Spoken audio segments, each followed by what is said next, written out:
Hola a todos y bienvenidos a Startupeando. Este es el podcast que te acerca historias reales y consejos prácticos de fundadores e inversores de startups para que aprendas, te inspires y te mantengas actualizado de las últimas tendencias y noticias del mundo emprendedor. Si sos un entusiasta de los negocios innovadores, creaste una startup o soñaste en hacerlo, este podcast es para vos. En este episodio recibimos a Guido Irigoyen, CEO de Comet, una startup B2B que ayuda a los SaaS B2B con sus procesos de facturación. En startups SaaS con modelos de facturación híbrida, seguir sus modelos de ingresos se vuelve dificultoso y ellos los ayudan en este proceso. En este podcast vamos a escuchar cómo ellos iniciaron resolviendo otro problema, inclusive levantaron capital resolviendo un problema diferente que era el de comisiones a los vendedores. A partir de hablar con sus clientes, descubrieron que tenían un problema mayor, que era cuando tienen distintos tipos de pricing, cómo poder coordinar todo eso a la hora de facturar a sus clientes. A partir de eso crearon un nuevo MVP, en el cual algunos procesos los hicieron de forma manual hasta poder automatizarlos. Él nos cuenta cómo fue este proceso de cambio, de iteración, cómo fue convencer a los inversores de que este era un buen cambio para la compañía. Y también nos cuenta cómo fue levantar capital y la importancia de generar networking y redes, no solo para conseguir tus primeros clientes, sino para levantar tu primer ronda. Así que si estás armando tu primera startup, te recomiendo este episodio lleno de aprendizajes y de insights. Comencemos. Hola Guido, ¿cómo estás? Bienvenido a Startupeando. Hola Luisi, bueno, muchas gracias por tenerme acá y por el tiempo. Gracias a vos. Y la verdad que este era un episodio que, bueno, grabamos todos online, pues podremos haberlo grabado tranquilamente en vivo en persona porque estamos en la misma ciudad, ¿no? Sí, sí, sí, de hecho hubiese estado bueno, no se dan muchos momentos como presenciales estando en Rosario, que es algo que es una duda pendiente un poco, pero sí. Así que sí, la verdad que ya podremos tomarnos un café en vivo porque estamos cerca. Bueno, muchas gracias por estar hoy. La verdad que a nosotros nos gusta mucho, o sea, el objetivo un poco de Startupeando siempre es difundir el talento de las startups en Argentina. Para mí, además, difundir el talento que viene desde Rosario, como parte del Hub de Innovación de Rosario, es más importante todavía porque es demostrar que hay un montón de startups que nacen en esta ciudad y que hay un montón de talento. Así que doblemente interés en este episodio. Eh, Así que vamos a empezar por el inicio, que nos puedas contar un poco qué es Comet y qué problema puntual ustedes vieron en la facturación de las SaaS B2B y que nadie estaba resolviendo, básicamente. Que nos Bien, cuentes qué es lo que bien, estás haciendo el día de hoy. bien, perfecto. Primero un segundito para atarme a lo anterior, creo que es clave el rol que tienen ustedes y un poco difundir el talento, creo que hay un montón de cosas pasando dentro, digamos, en el interior del país y no solo está bueno dar visibilidad, sino que la gente que está dentro del interior del país entienda que hay un montón de cosas para hacer, que por hoy las barreras son súper bajas, entonces que se puede de cualquier lado. eh, y la frase de que Dios está en todos lados y atiende en Buenos Aires queda un poco vieja ya, o por lo menos no es excusa. No, hay que hacer las cosas, no es excusa para nada, ahí uno se puede mover. Pero dale, me meto de lleno en eso, Luis. Y a ver, nosotros, para hacer un poquito de recap, en Comet arrancamos ya hace un poco más de un año, y si alguien medianamente se cruzó con nosotros antes, capaz no entienda muy bien de qué estamos hablando ahora o que por qué voy a empezar a hablar de billing y de facturación y demás, porque nosotros empezamos con un modelo un poco distinto. Nosotros empezamos trabajando o creando una plataforma para poder automatizar el proceso del cálculo de comisiones en equipos comerciales. Sé que suena muy, muy intrincado, pero es algo bastante simple. Básicamente las empresas que se mueven por equipos comerciales grandes, un proceso principal es el cálculo de las comisiones o los variables de esos equipos, que es muy importante y es muy significativo también a nivel no solamente del vendedor, sino del P&L de la empresa. Y era un proceso completamente manual. Nosotros somos tres socios, dos venimos del mundo de ventas. Yo tengo un perfil un poco más raro, pero vengo de ese mundo, entonces conocía un poco el rubro, entendía el problema, mi socio también, y nos mandamos a resolver un poco eso. En el camino, ahí vuelvo a la idea siempre de que la idea en startup es lo menos importante. De hecho, hoy justo estaba en Twitter en la mañana, vi un tweet de Juan Icafa, de CEO de Morphy, que hablaba un poco de eso, de lo poco importante que era. realmente nos sirvió obviamente para trabajar con muchas empresas, empezamos a trabajar, tenemos varios clientes dentro del país, de hecho clientes afuera también, desde Estados Unidos hasta Chile, tenemos clientes trabajando con el equipo de comisiones, pero se daban dos cosas. Teníamos fit en un tipo de mercado que no creíamos que era el que en un principio estábamos buscando, que era en empresas de retail, sobre todo retail automotriz, es decir, concesionarios de motos, de autos y demás. Teníamos mucho fit ahí porque el equipo comercial era muy importante, pero eso primero no crecía al ritmo que nosotros queríamos y segundo, teníamos un tipo de cliente que llegaba mucho inbound y que había mucho fit en las primeras reuniones, que eran SaaS B2B de Latinoamérica, que era donde nosotros en un principio creo que queríamos empezar a trabajar o queríamos meternos, pero por A o por B nos costaba mucho empezar a trabajar con ellos. Nuestro principal input de información en esa plataforma eran eran las facturas, ¿no? Y eso hacía, el problema que tenían en facturación o las facturas, cómo la tenían ordenadas esos SaaS B2B, hacía que sea muy difícil. Estaban muy desconectadas con lo que pasaba en el equipo comercial, no se sabía muy bien qué estaban vendiendo, estaba todo medio paquetizado y cada cambio de pricing era como un producto distinto, entonces era muy difícil asignarle una tipología de producto para la cual luego después calcular comisiones. Entonces la verdad que era un chino. Y, y bueno, un poco uno se va dando cuenta y hablando con clientes que acá hay algo, ¿no? Un poco el problema de comisiones tal vez en esas empresas hereda de otra cosa. Y hace poco puse un post cuando anuncié que estábamos haciendo esto nuevo hace unos meses, que decía que había leído un post de una persona de Estados Unidos, de un tipo de Silicon Valley, que hablaba de que muchas veces los problemas que tienen tus clientes o que vos crees que son problemas, heredan de problemas un poco más grandes y que si bien vos no ponés a resolver eso, es muy difícil que resuelvan los problemas a vos abajo, no solamente porque la cosa viene mal barajada ya, sino porque es muy difícil que la persona le ponga el peso a tu problema al que vos querés resolver cuando tiene muchos antes, ¿no? Eso es clave. Entonces ahí dijimos, ok, vamos a entender eso y lo que empezamos o lo que nos encontramos es que los SaaS B2B tienen su proceso de facturación o su proceso de billing muy roto, era un poco lo que nos empezamos a dar cuenta. Ese proceso de billing se basa en medir lo que está pasando tu equipo. Estos SaaS B2B normalmente tienen pricing híbridos, ¿no? Cobran por seats, cobran por consumo, cobran por acciones dentro de la plataforma, cobran un setup fee, cobran un montón de cosas. Normalmente al ir contra empresas también negocian mucho esos precios, entonces cada cliente es una realidad distinta, mismo producto, distintos precios, distintos productos, distintos precios. Eh, y todas las soluciones más o menos de facturación o billing están pensadas más para retail o más para el B2C, donde tenés pocos productos, precios muy, muy específicos, sin tanta variabilidad. Entonces, toda Bien. esta lógica de ajustar se hacía en Excel y se hacía muy a mano.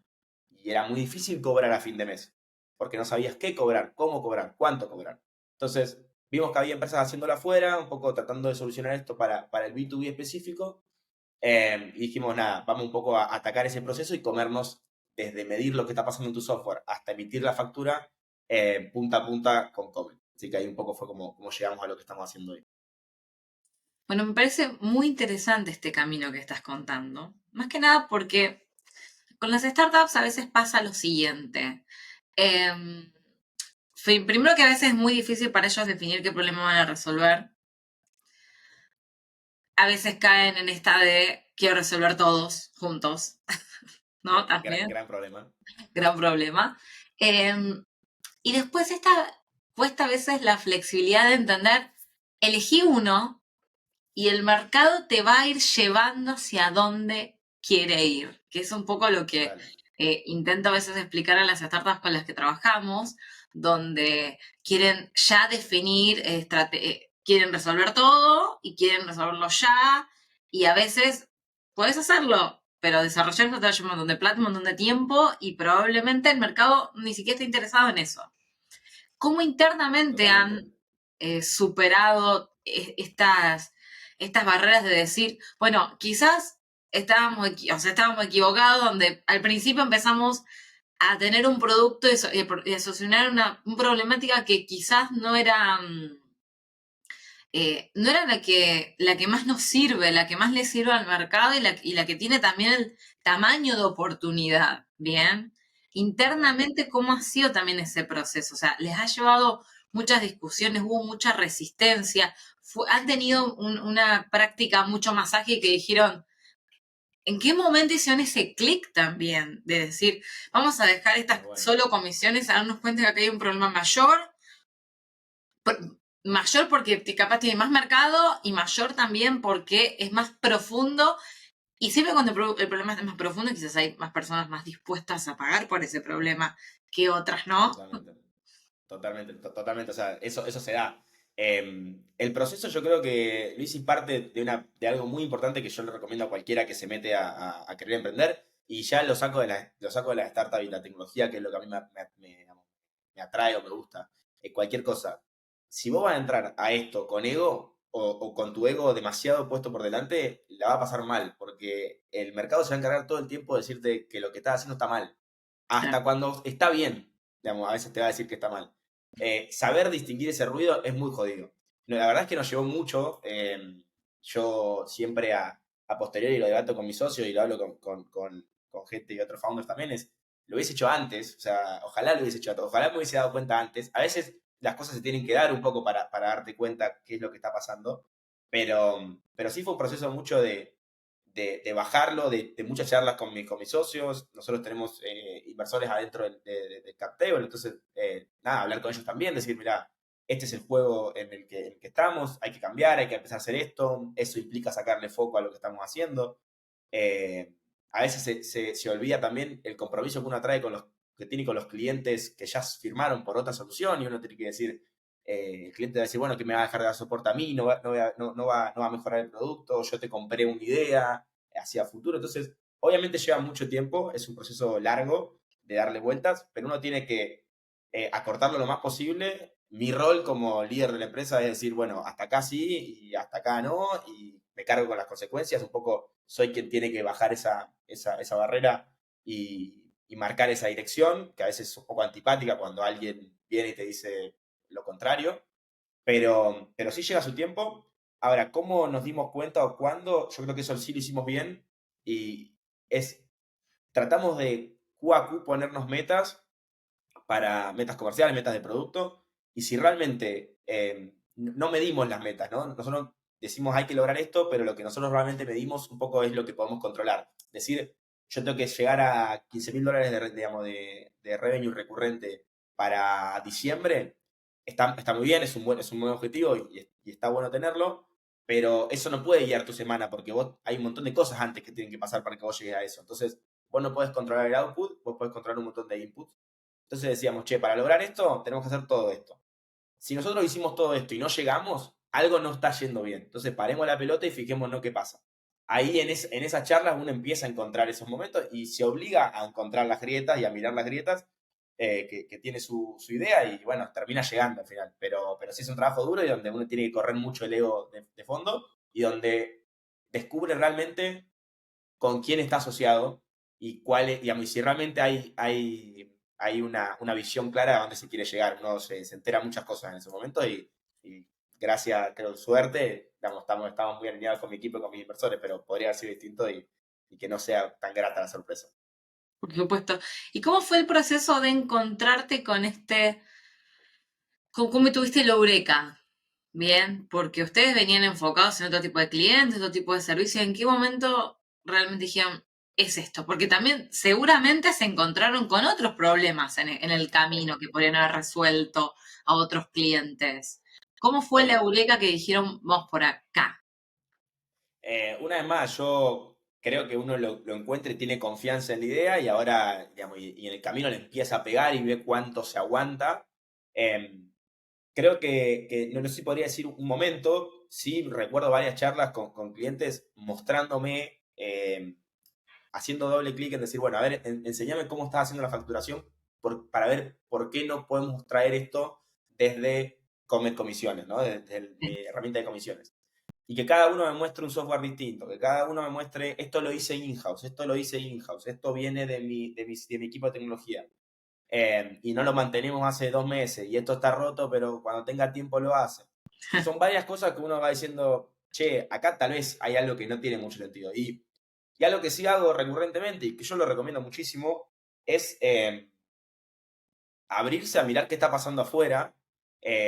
a veces nos cuesta o a veces lo hacemos demasiado o a veces pensamos que no hay que hacerlo y hay que pensar solamente lo que está pasando acá, pero la verdad es que hay mercados afuera que están bastante más adelantados que nosotros y hay algo particular que sucede, que es que no en todos en los mercados se puede mirar afuera, pero cuando vos te metes con cosas vintage, con cosas que tienen mucha regulación, a veces es muy importante mirar afuera porque hay una barrera de entrada natural que tienen ese tipo de herramientas que no pueden llegar acá con tanta facilidad y donde el término tropicalizar, que no sé si lo has escuchado por tu audiencia, pero tiene sentido, es un poco traer una solución o entender cómo una solución que tiene sentido afuera puede hacer sentido acá, desde las bases y después adecuarla a lo que está pasando en tu ecosistema, es muy importante. Entonces, vimos que había empresas, obviamente, cuando yo cuento esto, la gente me dice, ok, Stripe hace eso. O sea, Stripe tiene toda una sección de Stripe Billing que sacó hace muy poco, porque se dio cuenta que ellos arrancaron haciendo pagos en Estados Unidos, son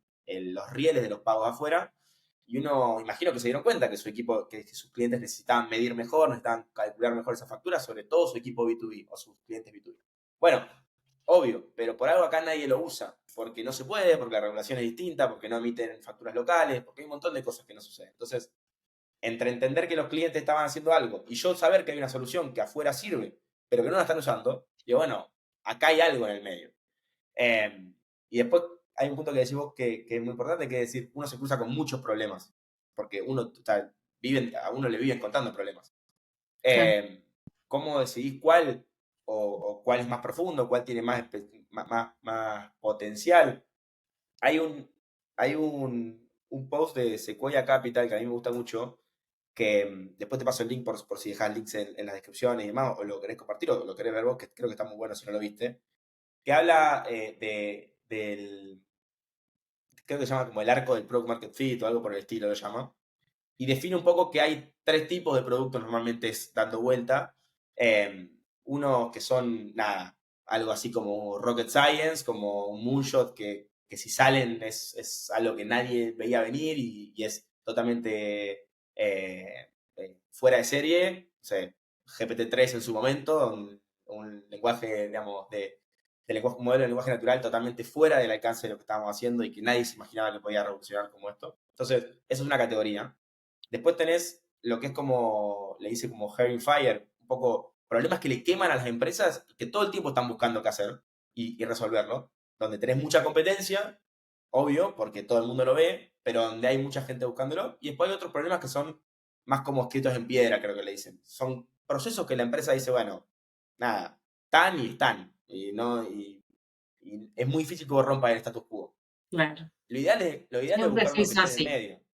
Siempre es así, ¿me entendés? Entonces, lo ideal es buscar uno que sea tipo Hair Fire, ¿no? Donde la gente esté buscando la solución, donde entienda que hay un problema. Uno ahorra mucho ahí en el medio, porque no tenés que ir contra un status quo muy fuerte, que puede que no rompas nunca. Y tampoco, bueno, obviamente si uno tiene la idea del siglo, genial, o sea, bienvenido sea. Es lo que nos hace avanzar como humanidad. Pero, pero siempre recomiendo ir a buscar algo que a la empresa les queme. Y creo que cuando uno más o menos se reúne mucho con las empresas, empieza a escuchar y se empieza a dar cuenta cuáles son esos y dice, bueno, creo que acá hay algo. Aún así, nada te garantiza que eso tenga éxito en el futuro, ¿eh? Y hay que probarlo y hay que testearlo y hay que tirar contra la pared a ver si se pega y ver qué hay. Yo creo que la clave también de todo lo que estás diciendo es reunirse con el cliente. O sea, vos Sí, planteaste de un principio, me mostraban sus Excels, me mostraban sus sistemas, o sea, sí, que te hayan mostrado es porque alguien se reunió con vos y vos te sentaste con alguien y le dijiste, ¿qué sí, problema tenés? ¿Cómo manejas esto? Y el sí, emprendedor muchas veces comete este error, a veces del ego, de creer en abstracto, de entender cuál es el problema del cliente, sin haberse sentado con 5, 10, 20, 30 personas que ven ese problema. Y a partir de solo lo que tienen en su imaginación, buscar una solución, y ahí es cuando muchas veces nos encontramos con los problemas, porque en realidad necesitas que el mercado te diga realmente cuáles son sus problemas, porque obvio, el mercado puede tener un problema y puede no reconocer que lo tiene también. Y eso es 100%. Eso cuesta pasa arriba mucho. 1000%. Y también pasa mucho que te van a decir que tienen un problema o te van a querer proponer soluciones y tampoco es lo que vos tenés que hacer. Vos tampoco tenés que ir a escuchar y hacer Claro. exactamente lo que te diga el resto, porque eso sería hacer consultoría y cada loco va a ir con su tema. pero es fundamental plantearlo. Yo peco muchas veces de no hacerlo, o sea, más allá de decirlo, de estar pensando, rumiando muchas cosas en un bloque de foco mío y decir, bueno, acá tengo la solución a la cura del cáncer en la mano. Y no, o sea, me tengo que forzar a salir y mostrárselo a alguien y que ese alguien me diga, no tiene ningún sentido lo que me está diciendo, o que diga, eso está bueno, eso que me plantea realmente soluciona un tema. A veces la gente tiene miedo a sentarse con otros porque no tiene nada que mostrar. No tiene nada que mostrar y dice, ¿para qué se va a querer sentar conmigo? Y es válida la pregunta. Siempre creo que hacer algo, por más mínimo que sea, te sirve de excusa y a partir de ahí te sentás, hablás, compartís pantalla y empezás a ver qué hay y empezás a construir alrededor de eso. Siempre tiene que haber algo medio proactivo de decir, estoy construyendo esto, porque si no sería, como digo, consultoría, escuchar y que cada uno te diga lo que sucede y lo que quiere. No es eso, hay una opinión muy fuerte en el producto. De hecho, a mí me gustan los productos con opinión, que dicen, esto se hace así, yo creo que esto se va a hacer de esta manera. Pero bueno, eso no quita que vos, digamos, que tu opinión sea la única y que nunca tengas que escuchar otra cosa. No, por supuesto. ¿Querés profundizar un poquito sobre cómo funciona entonces la solución? O sea, básicamente el problema que nos planteaste es los SaaS B2B generalmente tienen muchos tipos de pricing, o sea, tienen pricing híbridos, ¿bien? Exacto. Donde ahí se les empieza a complicar el cálculo de los números finales. ¿Cómo funciona la plataforma en sí para facilitar y resolver este problema? Perfecto, sí, me meto bien en producto. Al final nosotros tenemos, si quiere, Digo como porque dos productos. seguramente nos están escuchando un montón de SaaS Seguro, B2B y que creo que está seguro, bueno que entiendan y que conozcan esta solución. seguro. Y me gusta. De hecho, digamos, hoy por hoy tengo una vocación de producto, así que tiendo a veces a hablar demasiado de producto y trato de limitarme, pero me gusta. A ver, nosotros tenemos, Comet Billing da dos plataformas si se quiere que puede utilizar el cliente, ¿no? Una plataforma que es obviamente un portal donde uno puede gestionar todo el proceso de crear sus productos, crear sus propuestas y demás, un poco donde se nuclea todo, y una API, que es donde sucede un poco la magia de medir lo que está pasando dentro de tu software propio, ¿no? Del software de nuestro cliente. Entonces, doy dos pasitos para atrás y es como decís vos, lo que suele suceder es que el equipo de ventas vende algo, eso que vende tiene que asentarlo en algún lado, tiene que dejar escrito a quién le vendió, qué producto le vendió, con qué periodicidad, con qué descuentos y demás. Entonces, Comment lo que tenemos ahí es una sección que nosotros llamamos Agreement, que es un poco donde reunimos e imitamos el contrato que firmó la startup con su cliente o el SaaS B2B con su cliente. Hoy por hoy eso se procesa a mano, es decir, se crea un poco, digamos, este cliente, estos productos, estos conceptos, con estas variantes de precio, con este descuento por fase, con esta parte de onboarding donde le regalo todo, cuando le empiezo a cobrar un 10% más, un poco configuro la estructura. Estamos trabajando fuerte en una herramienta que nos permita tirar los contratos y leerlos automáticamente y entender que le vendimos y que eso ya no se haga a mano, sino que sea con inteligencia artificial y un poco nos complete y nos dé esa pauta ya hecha.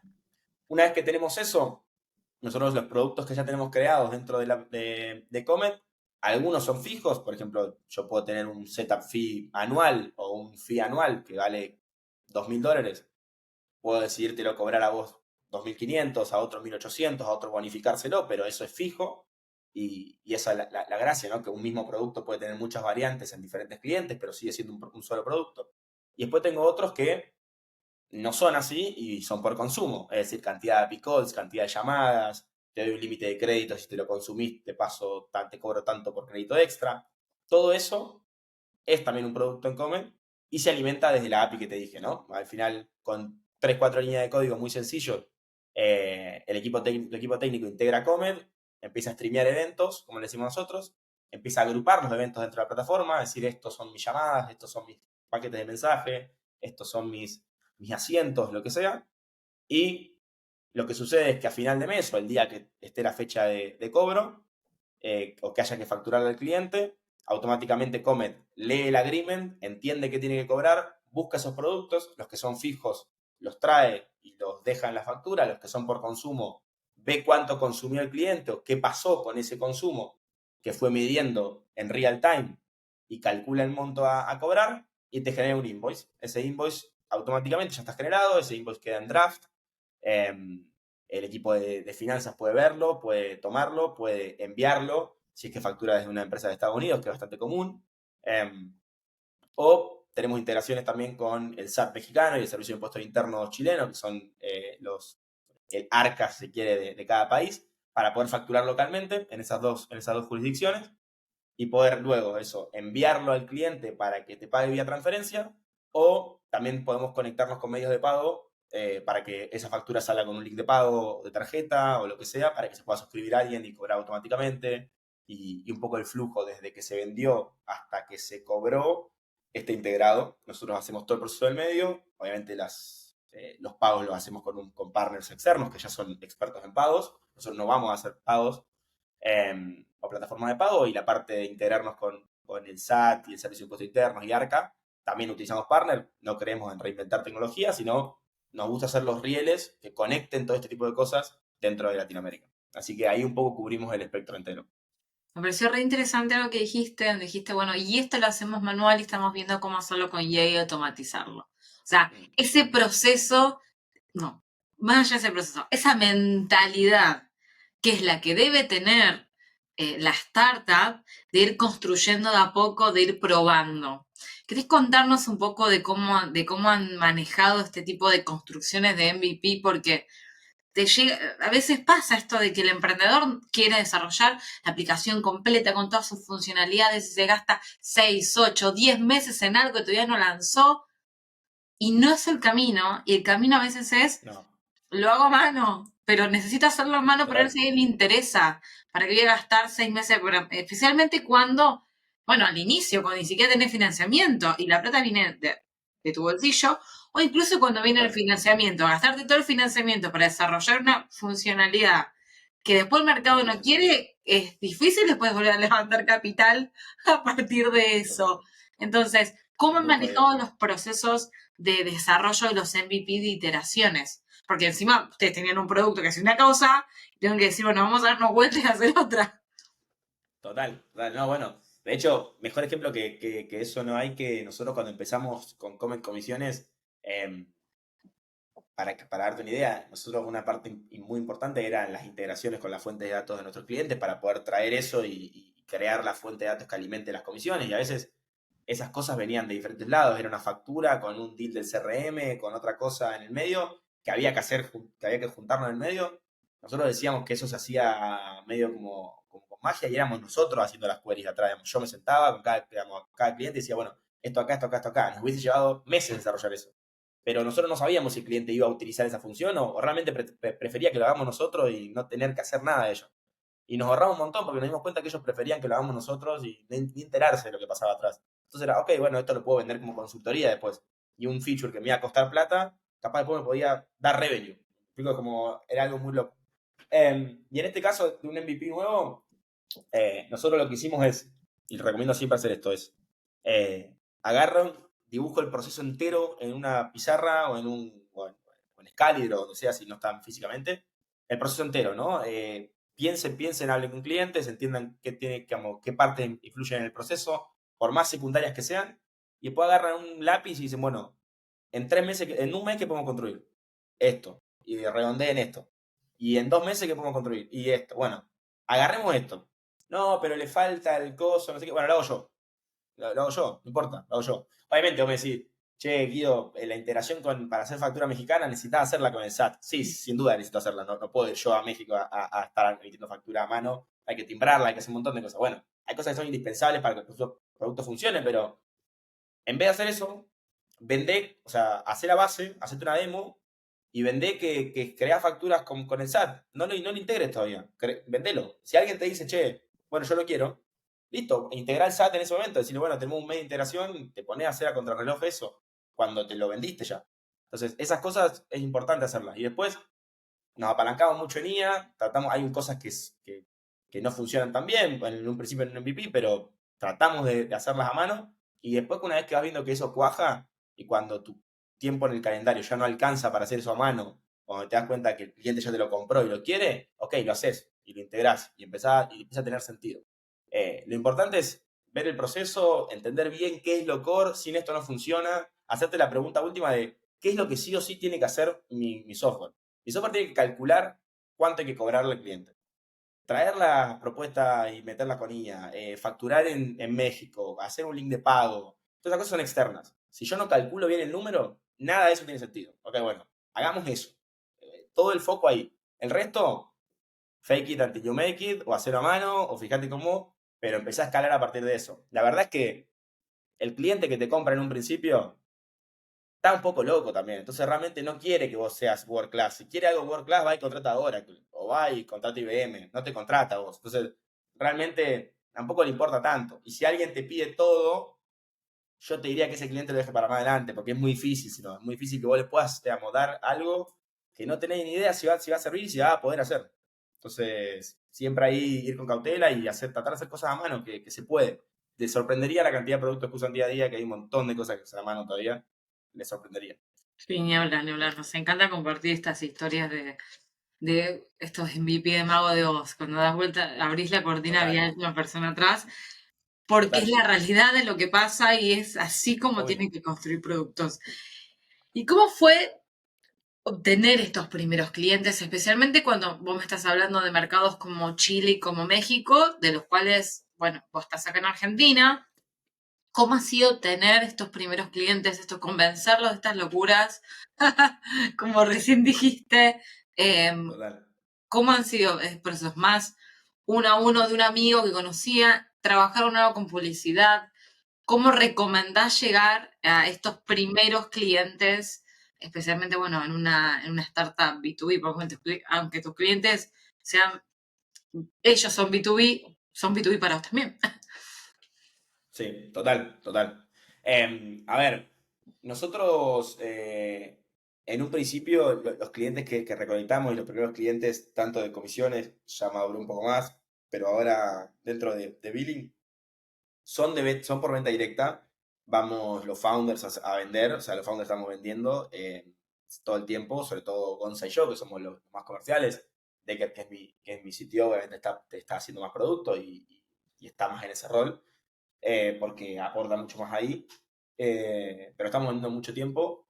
Llegamos mucho por referrals, mucho por nuestra network. Eso es muy importante. O sea, eso te abre muchas puertas y hace que haya una confianza transmitida de, bueno, no sé si tu producto va a servir, pero yo a vos te creo porque te conozco, porque trabajamos juntos antes, porque te recomendó Pedrito, que yo le tengo mucha confianza. Entonces voy a depositar algo en vos porque además tengo el perfil, soy innovador, tengo esa idea de puedo arriesgar y me gusta hacerlo. Entonces es importante llegar ahí, sobre todo a los primeros. Eso un poco es como nos funcionó. Particularmente Chile y México nos es familiar. Yo trabajé, viví casi 3 años en Chile, en Santiago, en una startup de allá. Entonces un poco mi network estaba creada alrededor de eso en mi trabajo. Lo mismo en México, porque mi startup tenía sede en ese momento en los dos países. Entonces nos hacía sentido y son los mercados que más crecen, que más evolucionan dentro de, de Latinoamérica y donde se ve más la proyección hacia el resto de la región. Por eso nos hacía sentido. Y llegar por network en un principio es lo principal. Después, obviamente, hay mucha gente que nos interesa trabajar con ellos y le tocamos la puerta y son muy insistentes. Hay que ser muy pesado, hay que ser muy pesado en un principio. Y es muy importante serlo antes de meterse, yo creo, esto es mi forma de verlo, ¿no? Antes de meternos con publicidad y demás, porque algo que también itera mucho es el mensaje o la propuesta de valor de que vos tenés o lo que realmente lo que valora el cliente, porque tu propuesta de valor puede estar muy bien descrita, pero capaz el cliente después vos hablás y te das cuenta que valora otra cosa de tu producto, que lo valora como beneficio, me refiero. Obviamente la propuesta de valor es la misma, te soluciona el problema del billing, pero capaz lo que para mí es la velocidad y la automatización para el cliente, en realidad lo que más le soluciona o lo que más le gusta es la flexibilidad de pricing, por ejemplo. Entonces, yo no sé si en el ad o en mi publicidad tengo que poner flexibilidad de pricing o tengo que poner automatizar tu billing. Porque capaz automatizar tu billing no le permea a nadie y era lo que yo pensaba que permeaba, pero en realidad el mensaje que permea es el de la flexibilidad. Entonces, todo eso también es iterativo, te vas a ir dando cuenta en el camino y recién ahí yo creo que tiene sentido empezar a mostrarse más a través de canales indirectos y hacer un poco de foco en el inbound. Aunque, y esto sí creo que es importante destacarlo, eh, sí trabajamos mucho desde el día uno, o tratamos de trabajar mucho desde el día uno con nuestras marcas como founders. Y ahí nos apalancamos mucho en LinkedIn, yo también en Twitter, con mi gente, con mi network, compartiendo un poco lo que estamos haciendo y siendo un poco nosotros el motor del inbound. Por eso mismo que te decía antes, por la traslación de la confianza que puede llegar a tener en el founder hacia la marca. La marca no la conoce nadie, es importante que eso se traslade. Entonces, eso sí le doy mucha, mucha importancia.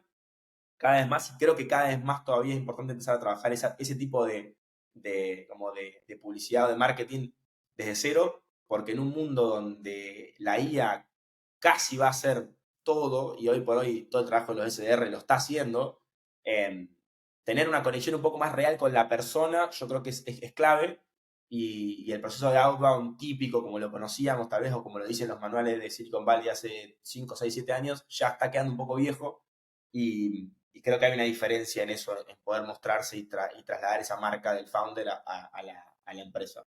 Entonces, viene un poco de ahí, después los canales se van abriendo, pero yo creo que el inbound de la marca personal y el ir a tocar puertas de tu network o de gente son los dos que más nos funcionan y donde más se trabaja. Y creo que es lo que siempre recomiendo al principio, sobre todo porque es gratis. Y como decía vos, no hay cash, digamos, hoy por hoy. O no hay que gastarlo, digamos, cuando entras. No es un lugar. Bueno, y más allá de que parte de la respuesta a la próxima pregunta probablemente sea esto que planteas de construir esta marca founder, ¿qué estrategias recomendás a los founders para crear justamente esta network? O sea, ¿qué otras cosas haces para promover y cultivar esta network que es la que en última instancia la que te ayuda a conseguir estos primeros clientes? Bien. Yo ahí tengo siempre una relación un poco rara con el concepto del networking y demás. Yo soy una persona particularmente tímida, como en los aspectos como más sociales. Entonces, a mí me cuesta particularmente ir como, no sé, antes hablamos de Endeavor, ir a un Endeavor y hablar con todo el mundo. Y yo no soy esa persona. A mí no me sale, yo sé que lo tengo que hacer, yo sé que me esfuerzo, pero no soy esa persona. Y me cuesta construir esos lazos, la verdad. A veces siento que me falta ser un poco más americano, como ellos que van y van al frente y te dan tarjeta y cómo estás y qué haces. Hay gente que lo tiene y lo envidio realmente, que puedan tener esa habilidad. Cómo yo fui un poco encontrando eso es, yo soy muy friki, digamos, me gustan cosas específicas, me gustan las startups, me gusta el hacer productos, me gustan diferentes cosas dentro del mundo que nos compete en esta charla, obviamente. Entonces es buscar gente que tenga un poco esos intereses y meterme en esas discusiones. Hay un montón de grupos, de foros, de eventos, pero que son más específicos, de comunidades que sirven mucho y a partir de ahí uno empieza a crear muchas relaciones. A mí me ayudó mucho también trabajar en ventas antes obviamente de hacer conocer gente y eso ayuda mucho, pero, pero a mí me gusta eso, buscar puntos en común, uno después ahí, a partir de ahí puede construir relaciones mucho más genuinas porque hay algo atrás que ayuda a eso. Entonces, trato de buscar lugares de interés que a mí me sean cómodos y encontrar gente ahí. ¿Es la forma más óptima? Posiblemente no, porque nada, seguramente ir a los eventos donde están tus clientes tal vez no es el grupo que a vos te gusta estar, pero créeme que tarde o temprano la rueda termina girando hacia ese lugar y también soy de participar mucho en discusiones en redes sociales. Si veo un hilo que me gusta, si veo un post que me gusta en LinkedIn, lo comento, estoy ahí, trato de entenderlo y de generar esa charla. Después, cuando necesites algo o cuando te cruces a esa persona en otro lugar, te va a conocer, la vas a conocer, la entrada va a ser mucho más sencilla y aportar desde la curiosidad genuina, yo creo que me ha abierto muchas puertas y lo sigue haciendo y es la forma que me queda cómoda a mí, para que no parezca tampoco medio forzado, medio raro. Eh, creo que a partir de ahí, recomiendo siempre eso, ser muy proactivo y eso creo que se ata con curiosidad, uno tiene que ser curioso, tiene que estar ahí, tiene que estar viendo qué pasa, tiene que estar en el edge un poco de lo que está pasando y preguntar y tirar y formar parte de esas comunidades. Bueno, y toda esta network no solo ayuda a conseguir estos primeros clientes, seguramente también ayuda a poder levantar capital. Así que quiero entrar Me al encanta. último capítulo, digamos, de esta entrevista, para que nos cuentes un poco tu experiencia en este ámbito, bien, cómo han vivido ustedes también el levantamiento de capital, y consejos en general para los que están en estos procesos. Bien. Sí, mira, la verdad que nosotros, eso ayudó muchísimo, muchísimo. El tema de la network, de entender gente, sobre todo, creo que me ayudó mucho no solamente a conocer gente, sino a hablar con gente que ya había levantado capital para conocer sus experiencias más personales y saber qué esperar. Eh, una persona te puede dar una intro o te puede realmente dar un baldazo de realidad de qué es el proceso, de cómo funciona, de qué hacer y qué no hacer. Entonces, eso me fue muy útil. Nosotros levantamos capital muy al inicio de Comedas el año pasado. eh, por ende, todavía estábamos con el tema de comisiones, era como nuestra idea principal. Teníamos uno o dos clientes encima. Eh, en early stage, en ese estado en el que nosotros levantamos, lo fundamental es el equipo, realmente. Y yo lo revalidé hoy por hoy cuando decidimos hacer un switch de lo que estábamos haciendo y enfocarnos en otra cosa. Y donde la reacción de mi inversor fue no, ni se inmutó. Realmente no me dijo, no, pero ¿cómo? Si yo había pensado que. Realmente fue como, ha ido, yo invertí en ustedes porque creo que el equipo, o sea, me hacía sentido la idea, obviamente. Eh, pero invertí en ustedes porque creía que iban a poder encontrar esa forma. Entonces, ahí invierte un poco el early stage. Yo creo que siempre recomiendo primero asociarse con gente muy buena. Si ya pasaste ese proceso y ya tu equipo está bien conformado, es mostrar en valor lo que hace tu equipo, la gente, las chapas que tenés, las credenciales, lo que logran un poco. Sentarse con los inversores, a mostrarle quiénes son tu equipo, presentárselos, un poco que eso se dé y mostrarse. Eso se hace un poco también lo que decíamos de la marca founder, de mostrar un poco lo que estamos haciendo, cómo nos relacionamos, con quién trabajo. Pero creo que eso es fundamental, sobre todo en el stage donde yo levanté capital, que es el que puedo hablar. Es muy importante el equipo. La idea, como decíamos antes, vale muy poco. Hay que hacerse la idea que el kilo de idea está en oferta en la verdulería de la esquina, o sea, vale cero, cero, no vale nada. El tipo tiene que ver, o la inversora tiene que ver que vos te vas a dejar la piel en lo que estás haciendo. Que va realmente no importa si la hipótesis es errónea, vos vas a ir y le vas a dar la vuelta. Entonces, mostrar eso, yo creo que eso lo vieron. Y después hablar con todo el mundo. Digamos, realmente me puedo poner más táctico si querés en cómo lo hacer, pero creo que es importante mostrar eso, mostrar como el equipo, y después uno puede ser un poco más táctico, lista, cómo aprovechar a los inversores, cómo tratar de cerrar lo más rápido posible eso. Nada, hay una herramienta, pero creo que encontrar a alguien que valore el equipo en un early stage es muy importante. Si te encontrás a alguien que te empieza a pedir proyecciones a 5 años, cosas así, corre porque posiblemente no sea el inversor para vos. Aunque le encante lo que estás haciendo, posiblemente se enamore demasiado de la idea y después cuando vos le digas a los 5 meses, che, pasamos a hacer esto a otra cosa, va a ser un problema. Y vos no querés, lo que menos querés es problema.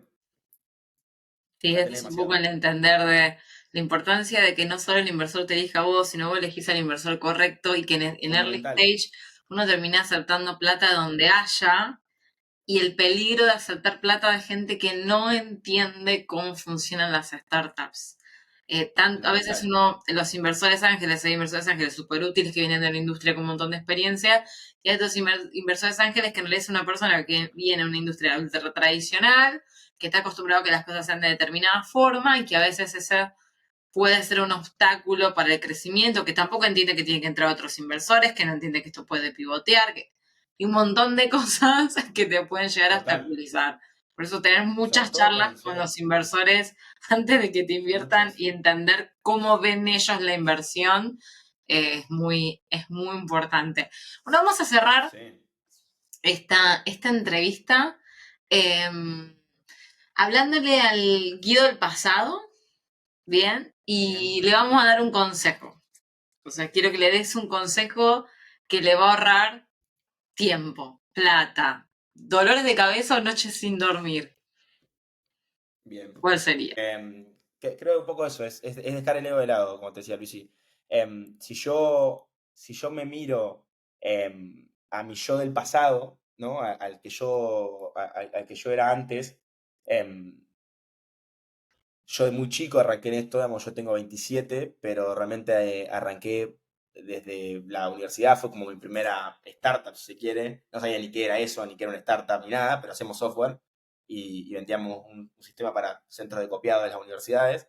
Si yo veo al Guido de ese momento con con el ego en el que entraba a una call de ventas o a ir a venderle algo a alguien o a contar lo que estaba haciendo, si yo lo viese de fuera era realmente para pegar una cachetada y decirle, anda a la puerta y volver a entrar, tipo, de vuelta, porque nada, realmente hacía que no escuche, hacía que piense que yo tenía la razón, que mi idea era la única, que no había nada distinto para hacer, que no había nada para mejorar, y nada más lejos de la realidad. O sea, uno tiene que entrar a esto totalmente al revés. Yo tengo una visión muy fuerte, yo soy muy opinionado de lo que quiero hacer, pero puedo no tener la razón. Y una cosa es entender cuál es tu visión de futuro y después cómo se vayan encajando las partes del medio es mucho más maleable. Entonces, realmente entrar con ese volado me hubiese ahorrado muchas cosas, mucha frustración, eh, mucha plata, mucho tiempo en el proceso y realmente hubiese hecho que las cosas sean mejor. Salud, digamos, uno se empieza a tomar las cosas muy personales cuando tiene mucho ego y cuando te tomas las cosas personales, las decisiones no van bien. Uno empieza a pensar que es contra uno, se cierra, no escucha. Entonces, creo que ese sería como el primer consejo y creo que donde más un poco me hubiese gustado cambiar es entrar a esto con menos ego, escuchar más, tomarse las cosas menos personales y eso hubiese hecho todo bastante más sencillo, yo creo, en la vida en general. Bueno, gran consejo para que lo tomen todo lo que nos está escuchando, yo, todos, es algo muy importante que el ego no nos domine. Guido, muchas gracias Total. por esta entrevista, éxitos con todo lo que están haciendo, para todos los que nos escuchan que tienen startups de SaaS, yo creo que les recomiendo que hablen con Guido, que seguramente va a estar chocho de hablar con ustedes y ver si les puede ayudar Total. con este problema. Y bueno, muchísimas gracias por tu tiempo. No, Lucy, gracias a vos por el espacio y como digo, nada más por hacer que esto llegue a más gente, no solamente Comet, sino emprender, hacer startups, mostrar que se puede hacer cosas muy grandes desde acá, desde Argentina, desde Latinoamérica, para el mundo, es crucial. Así que en esa cruzada estamos juntos. Dale, nos vemos. Este episodio fue sponsorizado como todos por Golosetti Abogados, un estudio jurídico especializado en el asesoramiento legal de startups y negocios tecnológicos. Ayudamos a las empresas a constituir sociedades en el extranjero y en Argentina, redactar sus contratos como términos y condiciones, políticas de privacidad, contratos con socios, inversores, partners, proveedores y de todo tipo. También protegemos tu propiedad intelectual registrando software y marca. Te ayudamos a levantar tu primera ronda de inversión a través de nuestro programa de mentoría grupal de Round Framework y todas las cuestiones relacionadas a las startups en etapas tempranas. Así que si querés conocer más, entra a golosetiabogados.com. Gracias por escuchar este episodio de Startupeando. Espero que hayas disfrutado de las historias y consejos que escuchamos el día de hoy. Si te gustó este episodio, te invito a darle like y compartirlo con otros emprendedores como vos que les puedan ayudar estos consejos. Gracias por ser parte de la comunidad Startupeando y nos vemos en el próximo episodio.